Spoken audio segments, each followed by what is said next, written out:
Bien, bonjour. Alors aujourd'hui, nous avons un révélateur de ce qui s'est passé hier. Et ce révélateur, c'est Jacques Attali.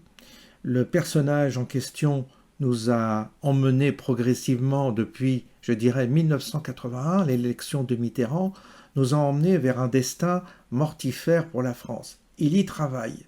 Et aujourd'hui, il montre la vraie face de son projet, puisqu'il révèle aujourd'hui quelle est la nature du projet. Détruire le passé pour construire un nouvel avenir où il y aura plus de liberté, un avenir absolument fleuri.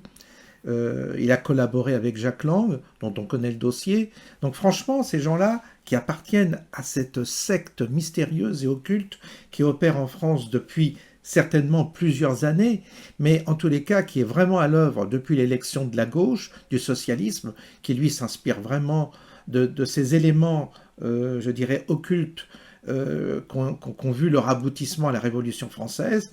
Et bien depuis, il s'agit de saper, de détruire, de déconstruire tout ce qui constitue, évidemment, comme je le répète, l'âme de la France qui avait, si vous voulez, sur le monde, un rayonnement particulier et un rayonnement spirituel.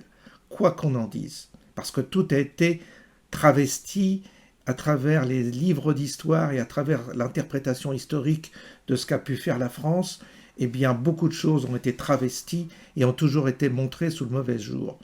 Donc aujourd'hui, si vous voulez, moi, ça fait longtemps que je suis informé de ces questions et que j'en suis conscient. On nous traitait d'illuminés, de complotistes, de tout ce que vous voulez, mais aujourd'hui, le rideau tombe et c'est la révélation. Ils assument enfin. Et aujourd'hui, ils le disent, ils le revendiquent. Ce qui quand même nous soulage parce que nous étions toujours relayés à une forme de marginalité quand on dénonçait ces questions-là. Aujourd'hui, en face de nous, nous avons nos vrais ennemis, ceux qui assument être nos ennemis, nos adversaires. Et le combat, il est assumé également. C'est-à-dire qu'il présente, et nous allons l'écouter, il présente le futur combat, le combat de demain, pardon. Il dit dans 10 ans, on verra qui a gagné. Eh bien, c'est là qu'il faut, évidemment, le prendre au pied de la lettre et lui dire, bah oui, on va se battre contre vous, on va se battre contre votre système, on va lutter contre, puisque nous ne voulons pas de l'avenir radieux que vous nous proposez, illustré par cette fameuse cérémonie dont il était évident qu'elle était occulte, et ça, je vous l'avais déjà dit, d'ailleurs hier, la vidéo que je vous ai faite à propos de cette messe noire organisée, je ne savais pas qu'on allait avoir autant d'éléments, si vous voulez, à notre merci, à notre portée, pour confirmer cela. Moi, j'ai parlé de messe noire, et quand j'ai vu les images de la scène inversée, la scène du Christ, ce qui est une forme de messe inversée, d'une messe noire, justement, eh bien, quand on a vu ces images apparaître dans nos écrans, je me suis dit, mais c'est pas vrai, j'avais l'intuition, j'ai touché juste quand j'ai dit une messe noire. Il s'agit en effet d'une messe noire, d'un rite occulte pour justement nous emporter dans ce destin que Jacques Attali défend. D'ailleurs, on le voit, regardez son visage, regardez sa métamorphose morphologique, il devient monstrueux comme tous ces êtres qui ont servi le diable. Eh bien, regardez Jack Lang, il est devenu monstrueux, tous ces gens deviennent monstrueux. Et on le voit, le couple maudit qui nous gouverne également est devenu monstrueux. Il suffit de les regarder pour voir à quel point ils se dégagent d'eux d'une énergie néfaste.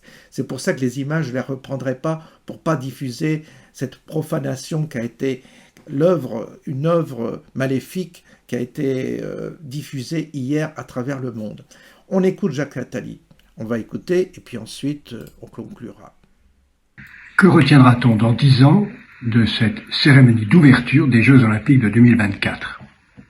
Pour avoir co-organisé avec Jack Lang et Jean-Paul Goude les fêtes du bicentenaire de la Révolution française avec des centaines de chars sur les Champs-Élysées, suivis par des centaines de milliers de personnes avec 45 chefs d'État tout autour de l'avenue, je mesure que d'abord ce qu'on retiendra, c'est qu'il n'y a rien à retenir de tragique, que tout s'est passé bien, sans difficulté, sans drame. Nous ne marquerons pas ce jour d'une pierre noire. Ce rôle qu'on retiendra aussi, je pense, c'est l'ensemble des transgressions qu'on y a vues de toute nature. Et dans 10 ans, soit ces transgressions seront devenues naturelles et banales, et elles ne choqueront plus personne, soit au contraire, ces transgressions seront ressenties comme la mesure de ce que 2024 était un moment de décadence et qu'il fallait revenir en arrière. Nous verrons dans 10 ans si la transgression est devenue ouverture vers la liberté ou au contraire si 2024 aura été un point d'inflexion vers un retour obscurantiste, nostalgique, qui aura marqué la fin d'une époque de liberté.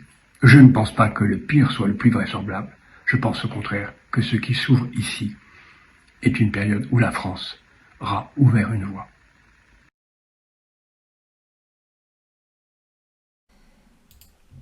Voilà. Donc, on voit bien qu'on a affaire à un malade, à une bande de malades qui nous tire bien entendu vers le bas. Vous savez, il y a un film actuellement qui circule sur des rituels concernant des enfants, des sacrifices, etc. Je ne vais pas non plus dans cette zone-là parce que j'aime pas me répandre à propos de ces questions-là. J'ai l'impression de participer à diffuser ce mal. Donc je préfère le suggérer en disant que oui, ça existe, on sait que ça existe, et on sait que tous ces gens-là se nourrissent de ces choses-là.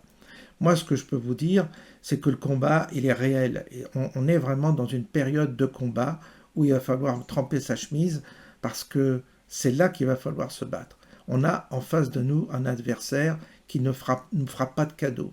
Donc, dans ce monde et dans l'autre monde, nous aurons à mener cette bataille, j'en suis sûr. Il s'agit vraiment de forces qui sont en face de nous, qui visent à nous détruire, qui visent à détruire la partie divine en nous, la partie sacrée, qui n'a rien à voir avec de la morale.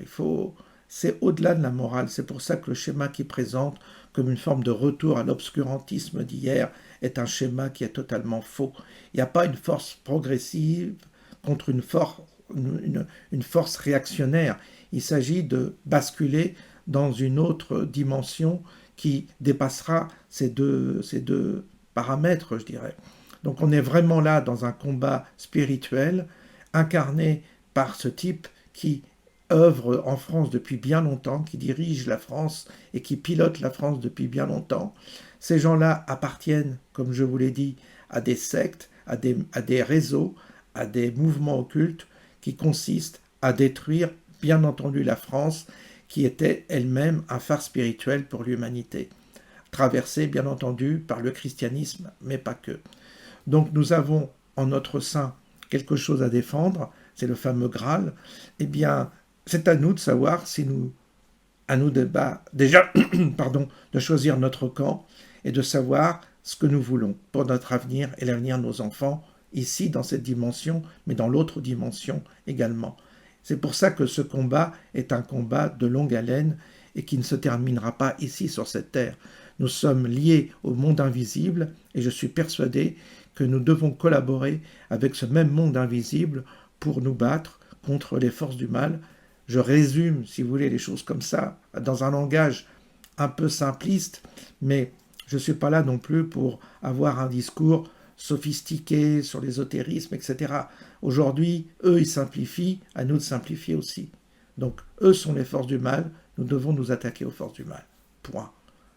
Bonne journée à vous et à bientôt.